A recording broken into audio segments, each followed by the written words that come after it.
S I F سی کے اوپر ہم اپنے پروگرامز کی ایک سیریز کر رہے ہیں اور اسی حوالے سے آج ہم بات کرنے جا رہے ہیں ایس آئی ایف سی کی ایگریکلچر اور معدنیات میں جو خدمات ہیں اور جو پلاننگز ہیں ان کے اوپر۔ ایس آئی ایف سی نے خاص طور پر اس کے جو ذمہ داران ہیں انہوں نے یہ جو دو شعبے ہیں معیشت کے، ان کو بہت خاص طور پر فوکس کیا ہوا ہے، ایگریکلچر کو اور معدنیات کو، مائنز کو۔ اور یہ دونوں شعبے جون سے ہیں وہ پاکستان کی ترقی میں ایک کلیدی اور ایک آپ کہہ لیں کہ رہنما کردار ادا کرنے کی پوری صلاحیت رکھتے ہیں۔ آپ ایگریکلچر کو دیکھ لیں، زراعت جو ہے وہ صرف کھیتی باڑی کا نام نہیں ہے، اس کے ساتھ صنعتیں جڑی ہوئی ہیں، اس کے ساتھ تعلیم جڑی ہوئی ہے، اس کے ساتھ کاروبار جڑا ہوا ہے، اس کے ساتھ تجارت جڑی ہوئی ہے۔ آپ سوچ سکتے ہیں کہ پاکستان میں ہزاروں ایکڑ زمین ایسی ہے جو بلکہ لاکھوں ایکڑ زمین ایسی ہے جو ابھی تک بنجر ہے، جس پر کوشش کر کے محنت کر کے کام کیا جائے تو پاکستان میں جو زرعی اجناس ہیں ہر طرح کی،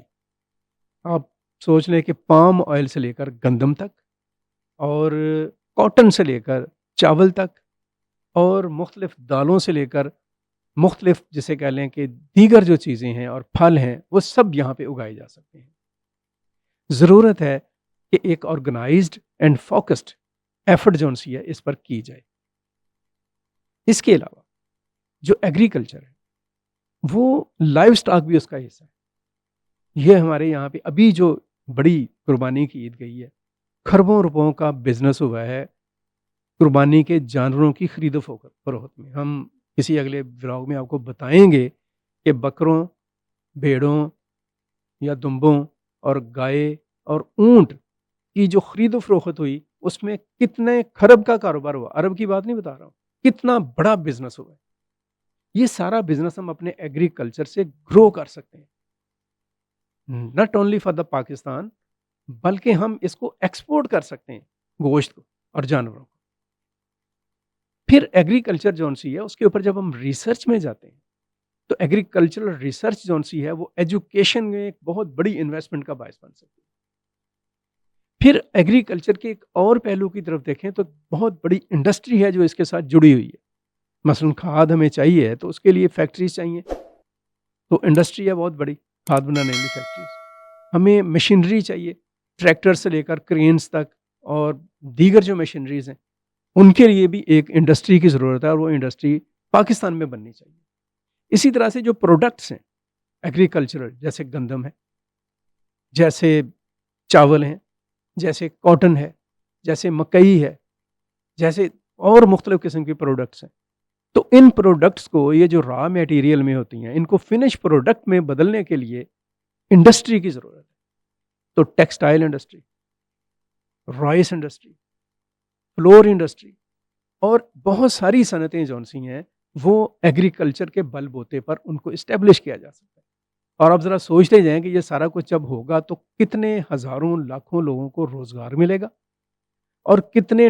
بلینز ڈالر ہیں جو کہ اس کے ذریعے سے پیدا کیے جا سکتے ہیں۔ یہ میں نے اس کے تھوڑے سے آپ کو گلمپسز آپ کے سامنے رکھے ہیں ایگریکلچر۔ پھر اس میں کلٹیویشن ہے، اس میں واٹر ریسورسز ہیں، پھر اس میں آپ کہہ لیں کہ توانائی کے چیزیں ہیں، سولر انرجی کو ہم انوالو کر سکتے ہیں۔ پھر اس میں پلانٹیشن ہے، درخت اگانے کا جو ایک سلسلہ ہے وہ اس میں انوالو ہو سکتا ہے۔ پھر اس میں آپ کہہ سکتے ہیں کہ بہت بڑی بڑی چیزیں، پھل ہیں جن کو ہم گرو کر سکتے ہیں اور جن سے ہم کروڑوں اربوں ڈالرز جو سے ہیں اس کا زر مبادلہ کما سکتے ہیں۔ So S I F C agriculture کو ان خطوط کے اوپر اور جدید خطوط کے اوپر ڈیولپ کرنے کا پلان کر رہے ہیں۔ دوسرا جو میں نے ابھی آپ سے معدنیات کا ذکر کیا کہ پاکستان کی زمین جو ہے وہ محض زرخیز کھیتی باڑی کے لیے نہیں ہے، زیر زمین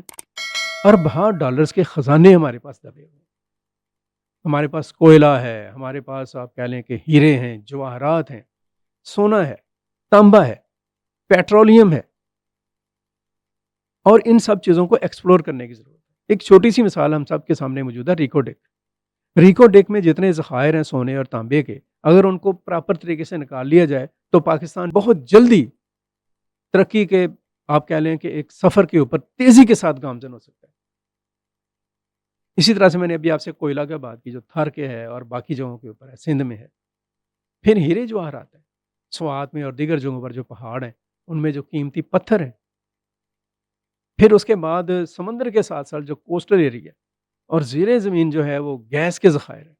ان سب تک ان کو ایکسپلور کرنے کی ضرورت ہے۔ ایس آئی ایف سی اس کے اوپر بھی ورک آؤٹ کر رہی ہے۔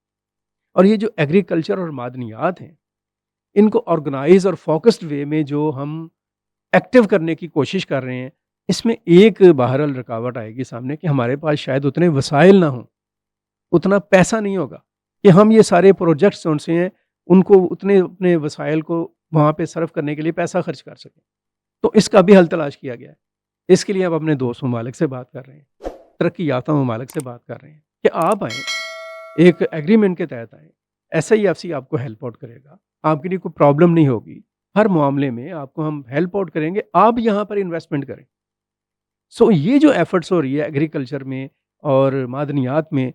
انویسٹمنٹ کے لیے، تاکہ ان پروجیکٹس کو واقعتاً حقیقی معنوں میں عملی شکل میں آگے بڑھایا جا سکے، اس کے لیے بھی اچھے آثار سامنے آ رہے ہیں۔